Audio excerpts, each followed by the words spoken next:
Hello, my name is Mike Petro, Executive Vice President of the Committee for Economic Development of the Conference Board, or CED, and welcome to Policy Watch. Policy Watch is a webcast series designed to connect business leaders to public policy issues of the day. Now, today we will be discussing the rising national debt and how it affects you. Now, before we begin our program, let me tell you a little bit about CED and elaborate a bit more on our history. CED is a center of the Conference Board and is comprised of some 180 CEOs of major companies throughout the country. CED was formed in 1942 when President Roosevelt held discussions about how to move the U.S. economy from a wartime to a peacetime economy. CED's very first policy study became the blueprint for the Marshall Plan, and in fact, CED's first chairman, Paul Hoffman, was the first administrator of the Marshall Plan. So for over 7 decades, CED's business leaders have provided reasoned solutions from business and the nation's interest. CED has impacted debates around education policy, healthcare, money in politics, and of course, fiscal policy, subject we're going to be talking about today. So today's Policy Watch is titled The U.S. Debt. How does it affect you and your business, and how can we fix it? Some of the critical questions we will be examining today and issues we'll be answering what is the national debt and how does it affect the everyday lives of citizens? What role, if any, does the business community play in influencing the debt, and how can we reduce the debt? Now, before we get into the program, I have a few housekeeping items. First, how to participate in today's webcast. Ask questions via the chat box at the bottom left-hand side of your screen.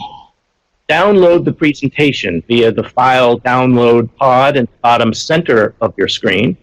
And view the video or the PPT full screen by clicking the 4 arrows at the top-hand right of your screen.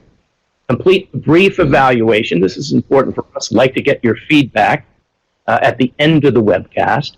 And share this program on demand with your colleagues, available approximately 48 hours after the webcast on our website. Now, you can also earn credits, CPE credits, by typing your full name and email address in the space provided. Click OK for 3 pop-ups that occur during the program, and stay online for the entire webcast. Credit is available for participation in live webcasts only.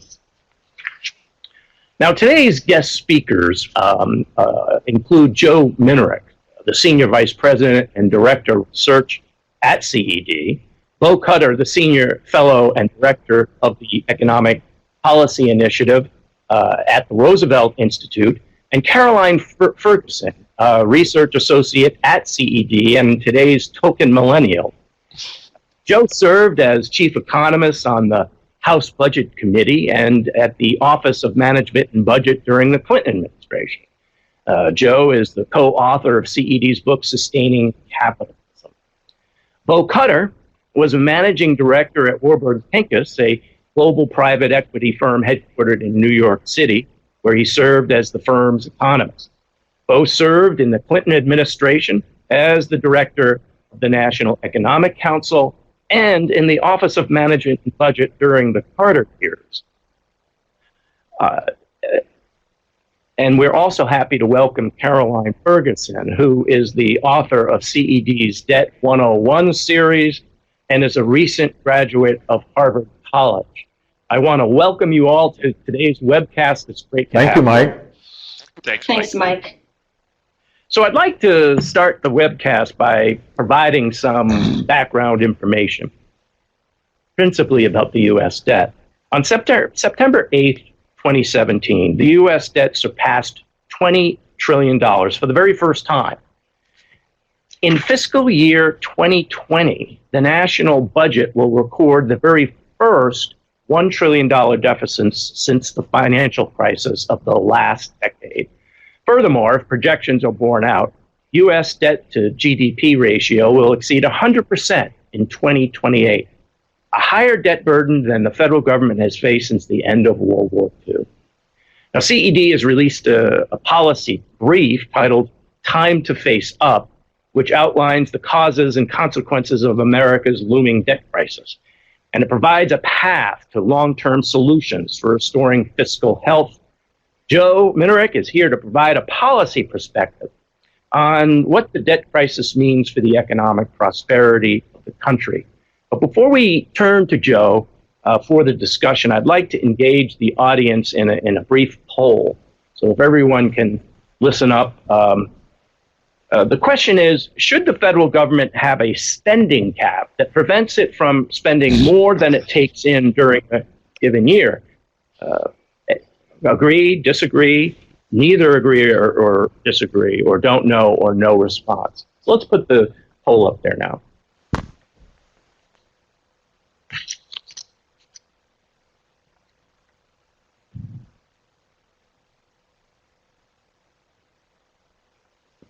So it looks like most people, by a 62, 63% margin, believe that the federal government should have some sort of a spending cap that prevents it from spending more than it takes in. Interesting results. Joe Minerick, let's start off this policy discussion with you. And first, by explaining what the debt is and how it's different from the deficit. I think that's an important distinction. I think a lot of people use these words interchangeably, and help us get through the muck, if you will, on that. Yeah, Mike, they are different terms. The deficit is how much we are short in 1 year. It's analogous to a family that has bills that exceeds its paycheck this month. The debt is the accumulation of all of our past deficits. It would be like the balance on that family's credit card at the end of the pay period. So the debt is probably the best indicator of the extent to which we are vulnerable going forward. If the debt is too high, you're in trouble. If you manage your debt carefully, if you keep your debt at an appropriate scale, you might have a problem one particular year. The federal government might have to deal with a hurricane. Your family might have to deal with a leaky roof. But if you've managed your debt, you can handle that kind of a situation. If your debt gets out of control, anything that goes wrong, you're in trouble. Right. So, Joe, talk to me about what would be the first step that we would need to take to reduce the deficit. Really, Mike, the first thing we've got to do is to acknowledge that we have a problem. A significant part of our difficulty right now is the fact that people are motivated to believe in the tooth fairy, that somehow this problem is going to go away, that the policies that I have put in place are going to make the federal government's revenues go up. The economy will grow much faster. Just wait, the problem is going to end. And a lot of people are primed to believe that because, we've been talking, economists, budget wonks have been talking for some time about how serious the budget problem is. And a lot of rank and file citizens say, well, I've been listening to you talking about the issues for so long and nothing's happened. The wolf has never shown up. So you can cry wolf all you want. I don't believe you. We've got to get to the point where people face the reality here, do the necessary intellectual digging, and figure out why it is that this debt is really an issue. Right. So, Joe, talk to me for a second about, the lack of better terms, good debt and bad debt. All right. So I sent off my children to college. I am now in debt, but I think that is an investment in their future. And of course, many of us of that age group remember the GI Bill. So when you look at the debt and you look at, there's obviously things that are investments. How do you distinguish between those and things that are expendable? Well, the first thing you've got to do, Mike, is to look at the debt that you're talking about relative to the size of your income. You could have a lot of things as a family that you would think would be good for you to do. If the amount of money that you're borrowing to do those things is going to be impossibly large and you're not going to be able to pay that debt off, to service it from month to month, to make the payments, it doesn't matter how well-intended the purpose is.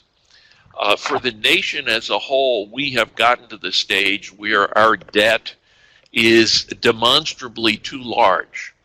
It is very easy for politicians to talk about how wonderful the objective is, how good it's going to be, how it's going to improve the way our economy works.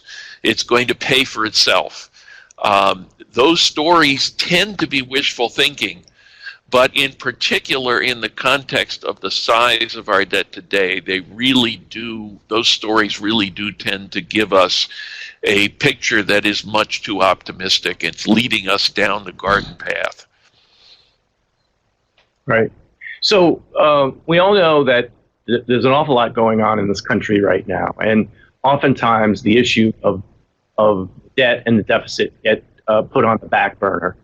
We've got very contentious midterm elections coming up. What hope do you have that Democrats and Republicans will at least address this during the election time period? Very, very little hope. And that's following from our central problem. There are probably two things that you want to keep in mind. One, every dollar of spending, every tax break that reduces the revenue that government takes in was passed by a majority of the Congress and was signed by a president. All of those features of our budget that cause our problems are there because somebody wanted them there and was persuasive enough to get them enacted into law. And the second thing is every dollar of spending and every tax break provides income to somebody out there. If you want to cut spending, some people think that cutting spending is easy, the federal government is bloated. Well, the problem is every dollar of that spending is somebody's income. And the spending is not red or blue, it's not Democratic or Republican. There are provisions in the budget, there are spending programs that are wanted by both sides. It is not easy to give the bad news, to go and to cut those programs or to eliminate those tax breaks. And as a result, particularly going into an election, people are not going to want to listen to a candidate for office who tells them we've got to give something up in the interests of our long-term budgetary and economic strength. That doesn't go over very well. Most people tend to want to hear happy talk. They want to hear about how we're going to summon the tooth fairy to provide us with the budget savings that we need, rather than the fact that we are going to have to make difficult choices to get there. Now, Joe, you published a very well-regarded piece called This Way Down, and it was a sort of a story about what would happen if this debt deficit issues were not addressed. Talk to me for a minute. What would be the worst possible scenario? What would be the worst consequence of this rising debt and deficit, do you think? Well, let me talk about two potential problems. Actually, one of them is not potential, it's certain.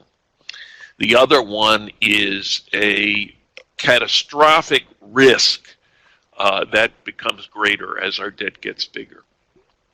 The adverse effect of our debt that we know is going to hit us for sure is that the federal government's borrowing takes money from the nation's pool of savings. It depletes the ability of the private sector to invest and grow. And if the private sector isn't investing and growing, that means fewer job opportunities.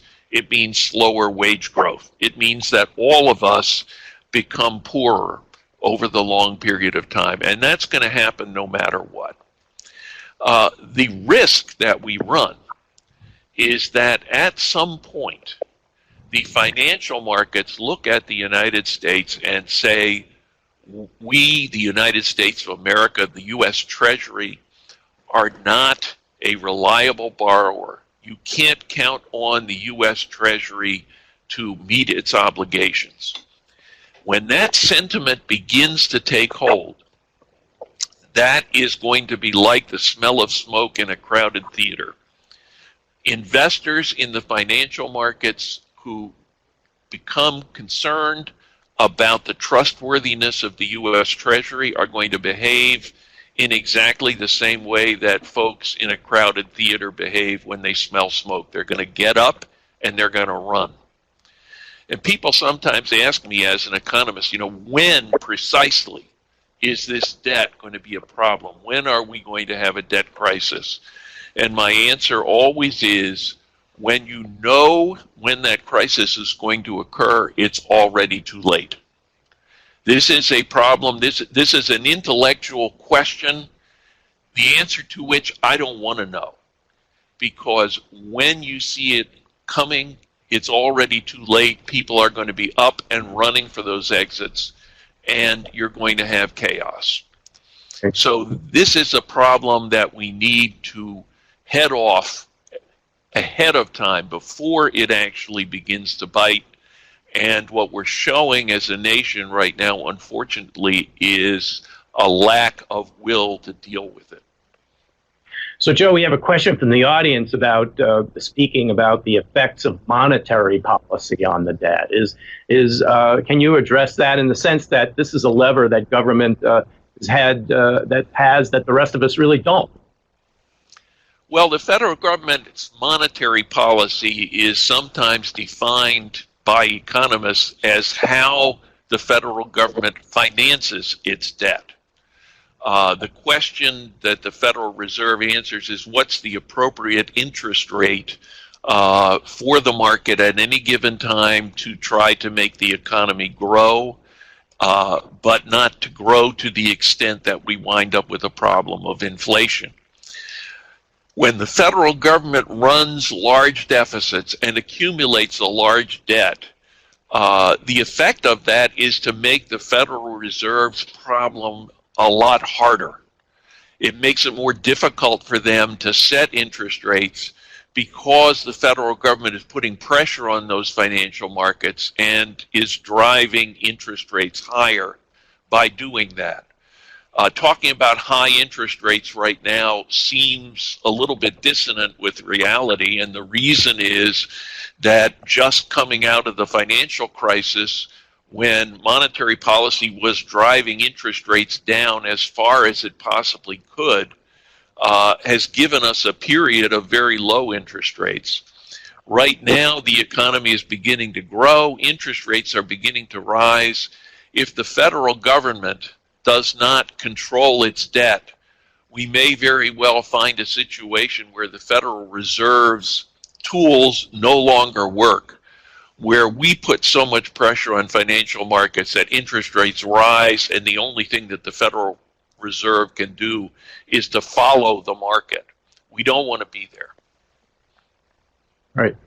So before I turn it over to Bo Cutter, I'd like to engage the audience in yet a second poll question. And that is, should the private sector be held partially responsible, at least, for increasing the national debt? Yes, no, no change, or don't know, or no response. Let's see what the results are.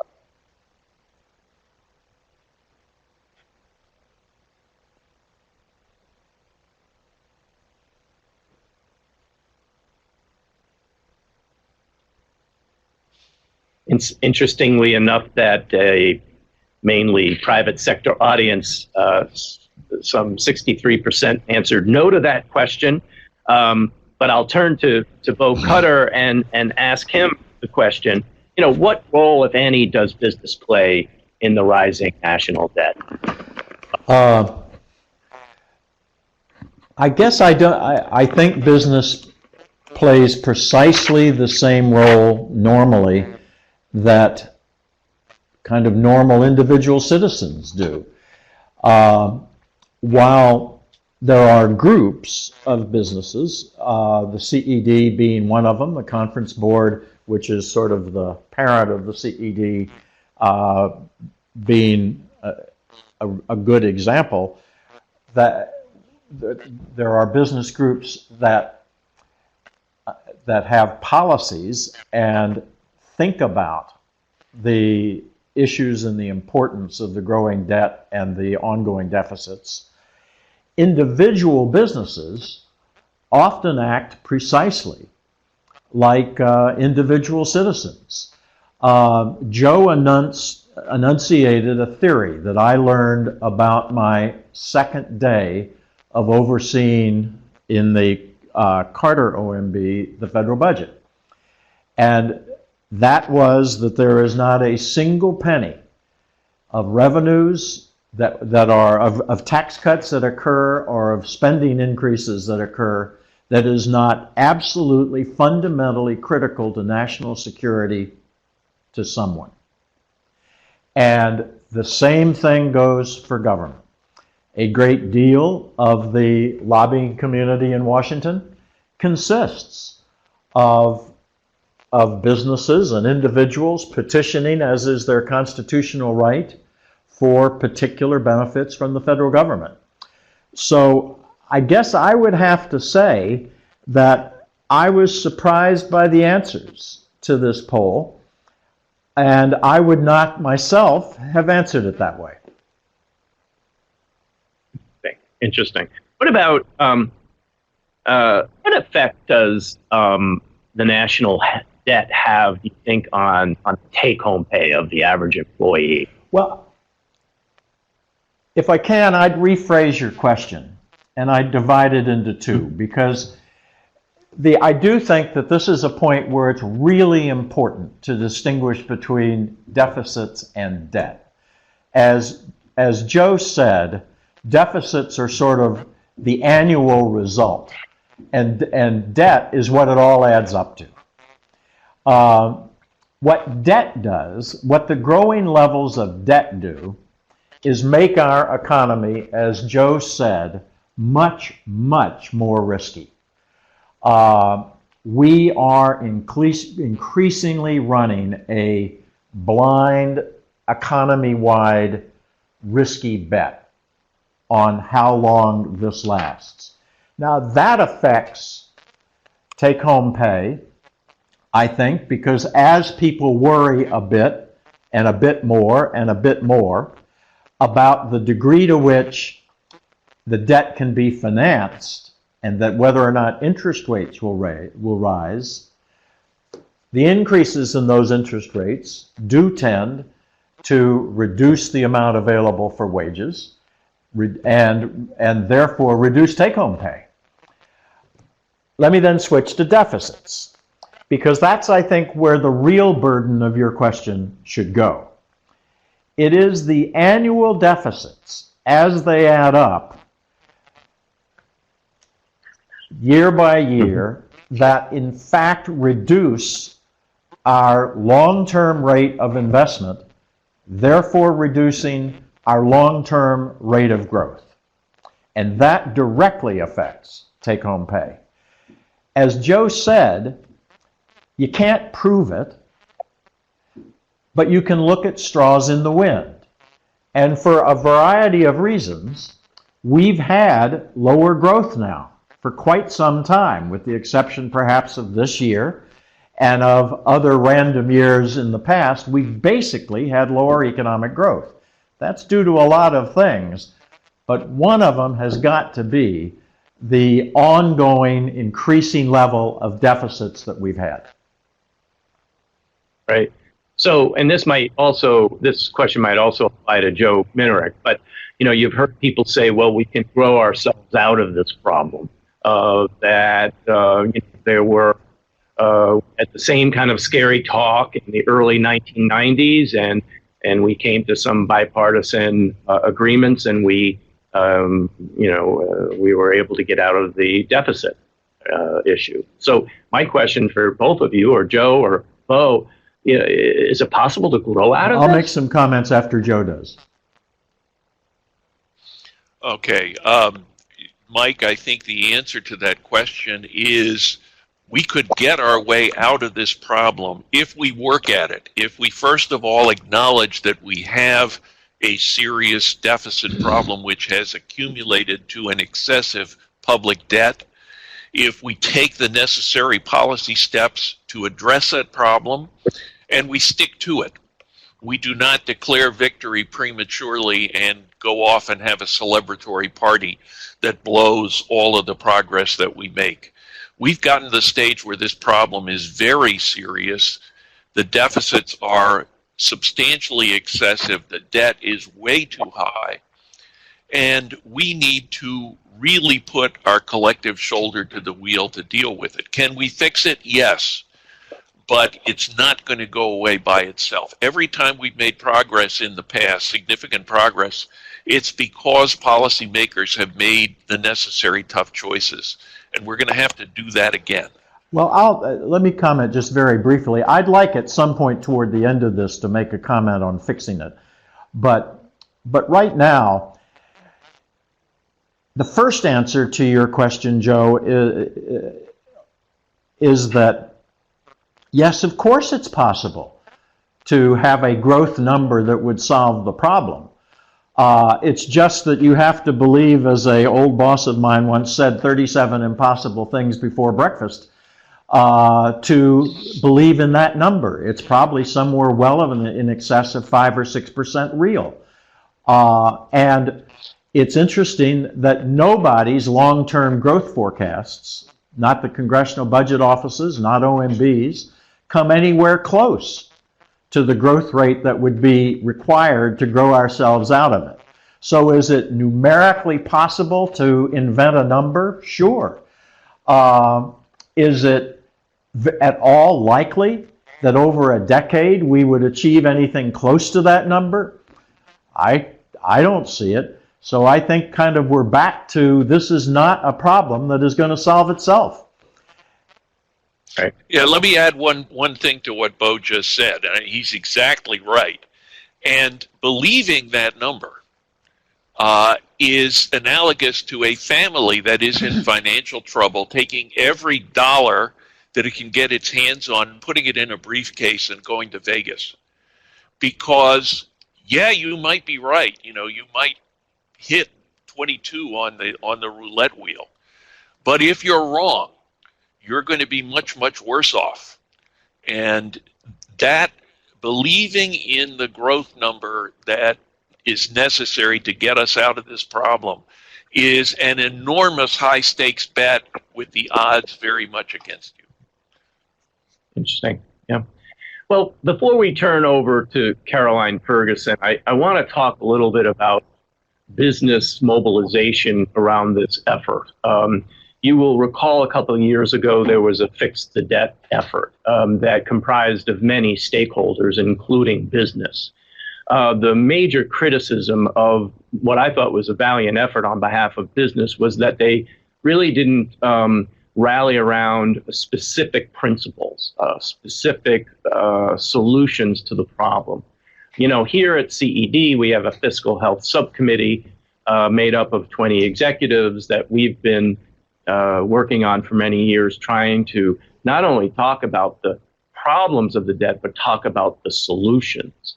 So how important, Joe and Bo, is it that not only business come to the table, but they have practical solutions that, people listen to the business community, practical solutions that that Congress can act upon? I watched that effort quite closely. I might say that I'm one of the co-chairs of the fiscal task force of CED. I watched the Fix the Debt effort quite closely. I agree very much with you that it was a valiant effort. I agree even more than you've stated that it was doomed from the start because it didn't come to grips with specifics. When I testified several dozen times a long time ago on the budget in front of the appropriations committees of both the House and the Senate, and I will tell you what was the universal attitude of everyone in front of whom I testified, but it is also true when I speak to non-congressional groups. It's that everybody would make a 2-point statement. Statement one was they couldn't agree more with the, I'm sure, wonderful testimony I had given, that the deficit was too big, the debt was too high, that we should do something about it. In fact, they agreed with it even more than we did, or I did, and that they, by God, thought we should do something about it. But by the way, Mr. Cutter, that particular item that you all have reduced in the budget, absolutely not. That's critical. And this happens, forgive me, this thing keeps popping out of my ear. This happens over and over and over again. So it's easy to say you ought to solve the problem and order someone to go solve the problem. It's really, really hard to come together with a set of people and agree on what you ought to do. And until you do it, you're not going to do anything. Let me follow Bo, and you'll enjoy this. I worked for two members of Congress for whom I have the greatest respect. One was Lee Hamilton. And Congressman Hamilton from Indiana once told a group of his constituents who were pounding on him, why can't you guys work together and solve the budget problem? And his answer was, reducing the federal budget deficit is the second highest priority of every member of Congress. Right. By the time they take care of their highest priority, they haven't got a snowball's chance in Hades of dealing with the budget problem. And Leon Panetta, for whom I worked in the Congress and also in the Office of Management and Budget and the Executive Office of the President, has said, and I think he's absolutely right, there is no way that you are going to solve the problem if you don't have a solution that is balanced. And by balance, he means everybody participates. There is a temptation to try to address the budget problem by telling everybody else that they have to sacrifice. But by the way, I don't. One of the things that we need from the business community and from the household sector of the economy is people to go to members of Congress and say, we have an enormous problem here. I know that I am going to have to pitch in to solve that problem. I'm going to have to take some of the pain, and that's all right. As a matter of fact, if you don't recognize that, I'm going to be very upset, and I will not support you in future electoral campaigns. Congress has got to get the message that the public is ready, and if the public isn't ready, Congress won't get that message, and nothing is going to get done. Right. And I think it's important that it's expressed that all of us need to have some skin in the game. And I remember the visual of an executive testifying before Congress about raising the retirement age. Obviously didn't go well with middle-class Americans who themselves are banking on that Social Security check. So I think it's an interesting discussion. I'm going to now move to the millennial piece of this, but before we talk to Caroline Ferguson, I've got one more poll to throw out there before the audience, and that is younger Americans would benefit from a long-term plan that addresses the national debt crisis. Do you agree, disagree, no benefit at all, or don't know? No response. Let's see what we get.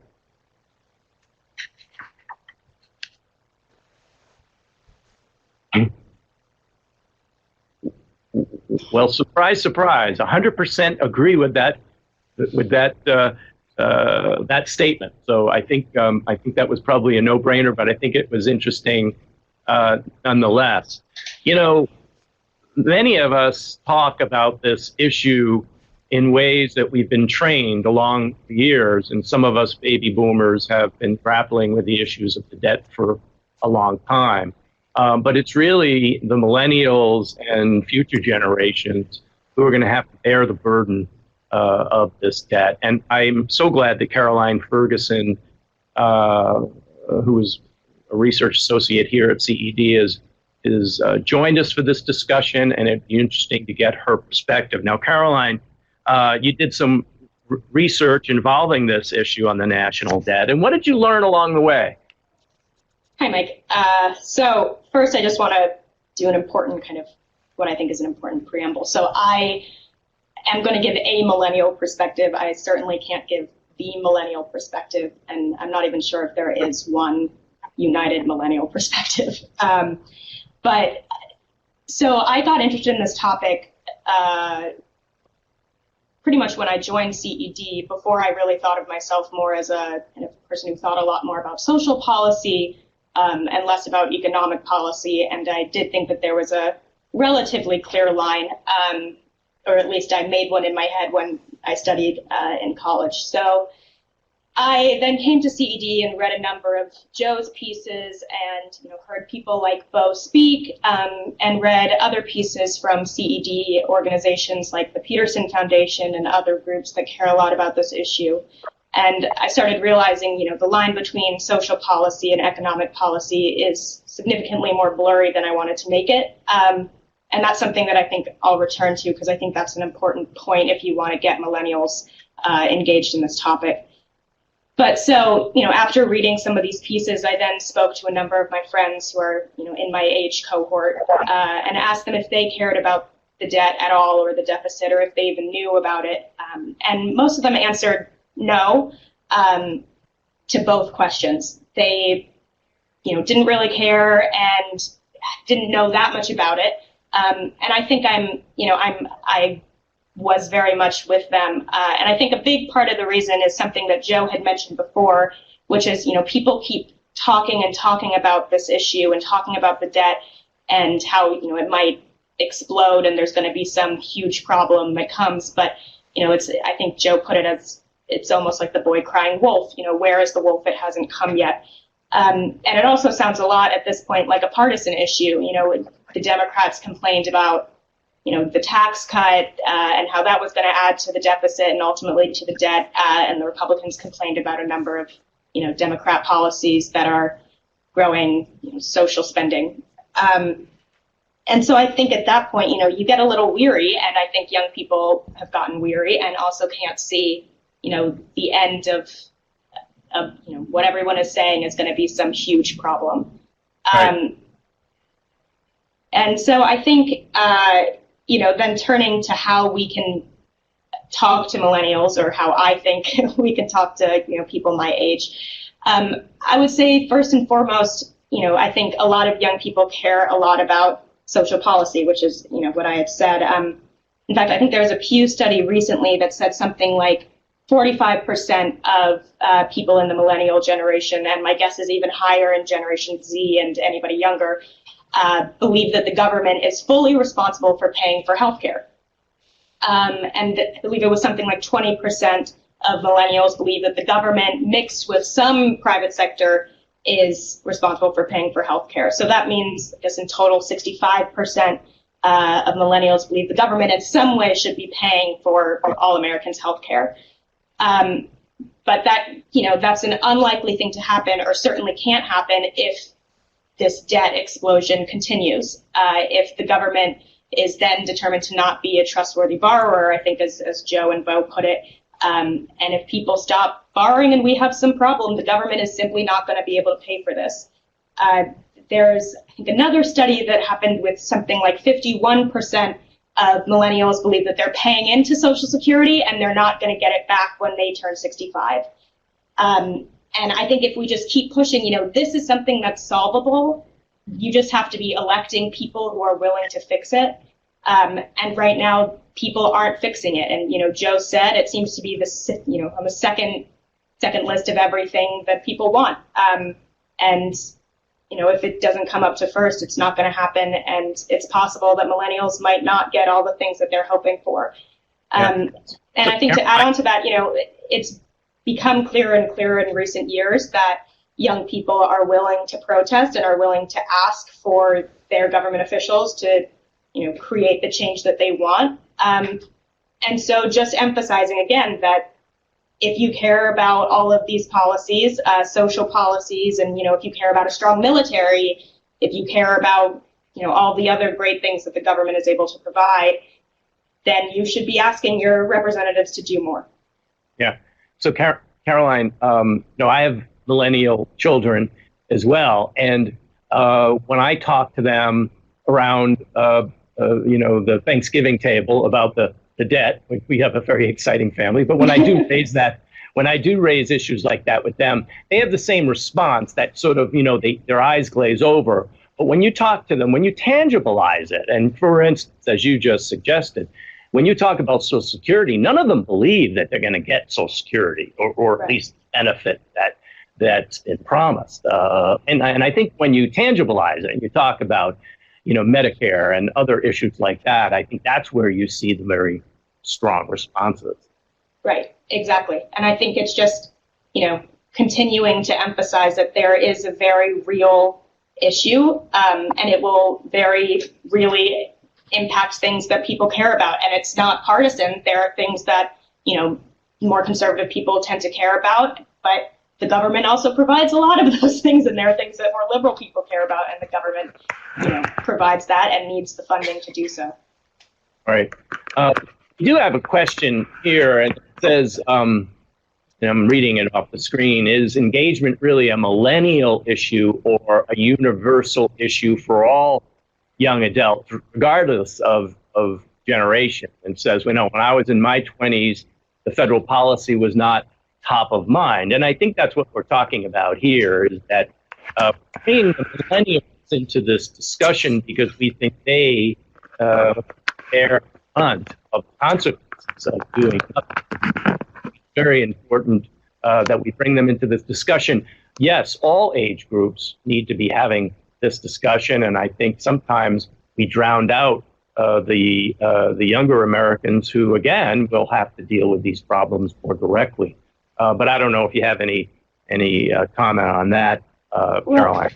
I would just say that I think we've seen a huge amount of participation from younger people. I think, there are protests every weekend and every week about things that are happening in the government, and there are just very few that revolve around this fiscal issue. So I don't think that there's a general issue with engagement among younger people in this country. Perhaps there's always going to be slightly less when you're younger than when you're older and when it actually impacts. But I actually think that we are a fairly engaged and active generation, but I am certainly biased. I just think that this topic has been overlooked as, I believe it's the undercurrent of a lot of the problems that people my age are speaking of, and we're not fully realizing that it's there. Right. So bringing Joe and Bo back into the conversation, I have a question that's just come up. It says, do you all think that if big business and banks coordinate with one another and incentivize everyday working citizens or customers to do more to save, can that possibly mitigate the large rise in debt in which we as a country are seeing? You mean to increase their level of personal savings? Yes.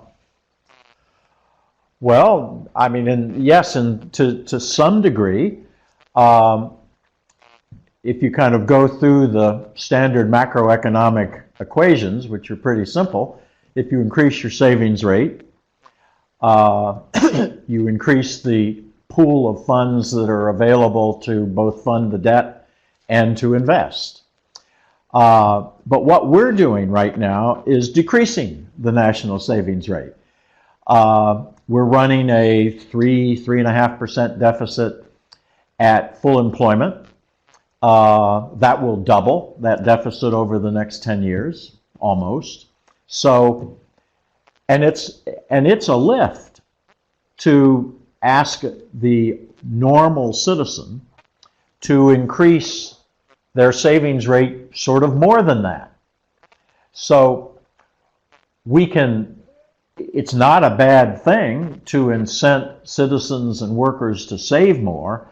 And by the way, I mean, one of the things that I see over and over and over again in television commercials is that people have gotten wise to the point, and so have advertisers, that people are going to have to start saving for their own retirement. I mean, that is an incessant theme in the commercials today, and a correct one. So it's being done. But the numbers on how adequately savings are for retirement and to what degree people can actually cut back on their current consumption to raise savings are not reassuring. But the biggest problem is that the explicit policy of the federal government, and this is not a partisan statement, of both sides of the aisle, is to move us toward a debt of more than 100% of GDP and ongoing deficits that are significantly higher than we are now. So our policy is actually to not save rather than to save more. I agree with Bo. I think he's right on the mark. If you look at what we're doing to try to convince people to save, there are some clever things you can do. You can change the default condition. You can tell people who sign up for a new job at work, we're going to put you in the pension plan unless you say no, whereas the pattern in the past has always been you're not in the pension plan unless you say yes. And it turns out that makes a lot of difference, even though if people are being rational, you would think it shouldn't. But you also want to think about what we are already doing. In effect, what the federal government does is it bribes people to save. You get a tax break if you do save in a pension plan. There are two bad things about that. One is the way we do it, the wealthier you are, the more of a tax break you get. If you're in a higher tax bracket, you benefit more. And what that does is it provides the benefit to the people who are going to save anyway and who have the wherewithal. The other thing is that if you do bribe people to save, if you save $1, I'll give you $1, it's very hard not to do that in a fashion such that I put $1 in an account, the federal government gives me a $1 tax break, and I celebrate the fact that I've just saved $2 by going out and spending $1, which means that at the end of the day, you've accomplished nothing. And if you go back to the periods historically when we have given people big tax breaks to save, what you find is that the saving rate has actually gone down because people have figured out the government's putting money into my savings through tax reductions because I am saving $1, technically speaking. I'm putting it in an account. And therefore, with the government's benefit, I don't need to save as much on my own. And they go out and they actually spend more. It's been remarkable the extent to which we have been precisely counterproductive in trying to convince people to save. Right. You know, as I alluded to earlier in the conversation, Joe, you were one of the co-authors of our book, Sustaining Capitalism. And Bo Cutter, you contributed to that book as well. And of course, what the impetus behind that was our concern that while capitalism has benefited the great majority of Americans, that there are needs for reform, and we address that in that book. And one of the chapters, if you will, or one of the emphases there was directly taking on the national debt. And so that was an important piece that we put into the book. But you know, one of the concerns is that there seems to be a growing lack of trust amongst Americans, especially millennials, in our economic system, that they some prefer a form of socialism. In fact, there's several arguments to be said that that's the reason why Bernie Sanders' campaign did so well just 2 years ago, and why young people rallied around that. And I think the irony of this is the generation that is going to have to deal with the problems of the debt, and yet they, in some measure, might be supporting a candidate or an effort to increase the debt. Doesn't fall lightly on us. But I would go to Caroline and ask her the question about where do you think millennials are politically when it comes to people who make promises that's going to cost a lot of money and add to the debt? Yeah, I think that's a great question. And it actually connects to, I think, a comment that it looks like Nicholas made on the chat. So I think that there is an absence of education about this that needs to appear. So, I know after speaking with a number of people at CED, talking about people like, you mentioned Bernie Sanders or other people who make promises about government spending but don't seem to talk about how much it would cost. I think that politicians are politicians, and they're going to say the things that sound most appealing. And there's a lack of education, in high schools and even younger. And even if you go to college, if you don't choose to study economics or anything related to it, you might not fully understand how it works and how much something like, universal health care will cost the government and how much free education will cost. And socialism can sound appealing, but it's not. It won't work if we have a huge debt and there's no, we're not increasing taxes or we're not being fiscally responsible. So I think in general, it's a lack of education about this specific topic. It seems like it's a specific topic and something that you should only know if you specialize. But I think all citizens need to know. And if there's anything that we learned from the 2016 election and the general popularity of, a more leaning towards socialist candidate, it's that we need to increase that education. Yeah. Well, I think you're absolutely right. Anyone else Let on me that add a topic? thought. I never read it, although the socialism brand was used. I never read it as some sort of demand or longing for kind of classical socialism. I read it more as and maybe I was completely wrong, but as a deep lack of confidence and trust in the performance of existing institutions. And at the same, and that I think, it's almost such a trivial observation as to be ashamed to say it. So I don't think there was anybody out there, even Bernie Sanders, arguing for government ownership of all of the major sectors in the economy. It was much more a reflection of the poor performance of the economy and of major institutions since 2008, and at the same time a understandable desire to have more, but an equally understandable unwillingness to acknowledge what all of that would cost. I think that's probably right. Yeah, it's certainly not traditional socialism, but it's, I think, maybe the closest we'll get in the U.S. But yeah, I think that's probably a fair assessment. Yeah. Joe Minerick, any final thoughts for you as you've listened to this conversation? Well, as I've told Caroline a number of times, I am a millennial. It's just that it was a different millennium.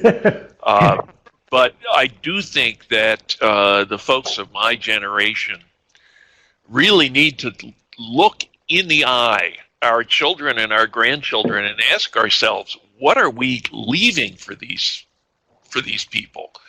I used to go around and talk about the budget to audiences, number of parts of the country, and I would show a picture of my first grandchild, and I would say, this is not her fault, but it is her problem. And I think we need to be much more realistic with the millennial generation and the younger generations as well. We need to fess up to what we've done. We need to be willing to take on the burden. We need to explain why it is that our problem is not going to be solved by government ownership of the means of production, or for that matter, by higher Social Security benefits, which I think some people consider to be an important step towards socialism as it's now understood.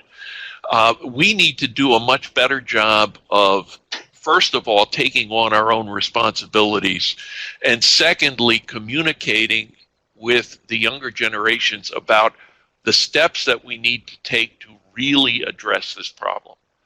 Right. Last question that came in.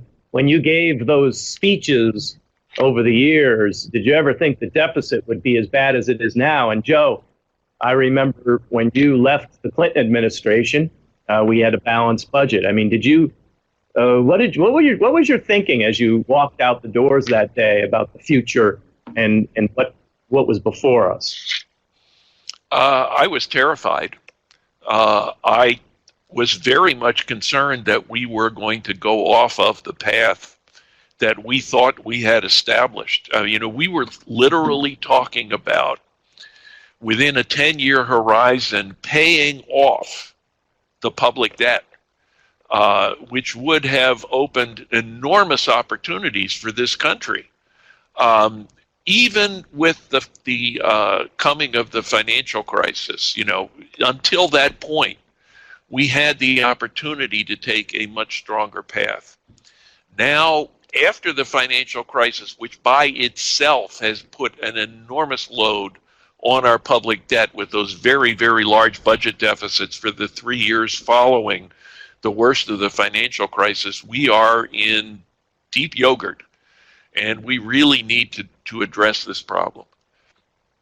Well, thank you all for participating in this webcast today. And I think in many ways, from policy, business, and generational perspective, all three of you are statesmen, stateswomen, individuals who care about the future of their country, study these issues, and come up with solutions. So I really want to thank you for being here. I want to thank the audience for participating in our webcast. If you have any feedback or suggestions for future topics, feel free to email me at mpetro@ced.org.